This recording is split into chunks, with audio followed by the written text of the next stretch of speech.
మహారాష్ట్ర కొత్త ముఖ్యమంత్రిపై నేడు స్పష్టత వచ్చే అవకాశం ఉంది. బీజేపీ ముఖ్య నేతలు నేడు సమావేశం కాబోతున్నారు. కొత్త పేర్లు తెరపైకొచ్చినా బీజేపీ హైకమాండ్ మాత్రం ఫడ్నవీస్ వైపే మొగ్గు చూపినట్లు తెలుస్తోంది. ఈ రోజు జరిగే సమావేశంలో దానిపై స్పష్టత ఇచ్చే అవకాశం ఉంది. ఈ రోజు కుదరకపోతే రేపు అధికారికంగా ఫడ్నవీస్ పేరు ప్రకటించొచ్చు.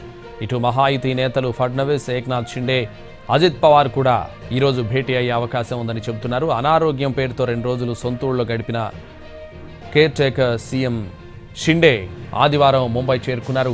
సీఎం పదవి తనకు దక్కదని స్పష్టంగా తెలిసిన షిండే బీజేపీ ఏ నిర్ణయం తీసుకున్నా దానికి కట్టుబడి ఉంటారన్నారు. అయితే హోంశాఖ తనకు ఇవ్వాలని షిండే పట్టుబడుతున్నట్లు తెలుస్తోంది. షిండే కుమారుడు శ్రీకాంత్ షిండేకు ఉప ముఖ్యమంత్రి ఇస్తారన్న ప్రచారం కూడా సాగుతోంది.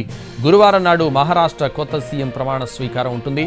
ప్రధాని నరేంద్ర మోడీతో పాటు కేంద్ర మంత్రులు, బీజేపీ పాలిత రాష్ట్రాల ముఖ్యమంత్రులు దీనికి హాజరవుతారు. మహారాష్ట్ర ఎన్నికల ఫలితాలు వచ్చి 10 రోజులు గడిచినా ఇప్పటివరకు ముఖ్యమంత్రి పదవిపై సస్పెన్స్ వీళ్లేదు. తిరుగులేని ఆధిక్యం వచ్చిన సీఎం సీటుపై మాత్రం పీటముడి వీళ్లేదు.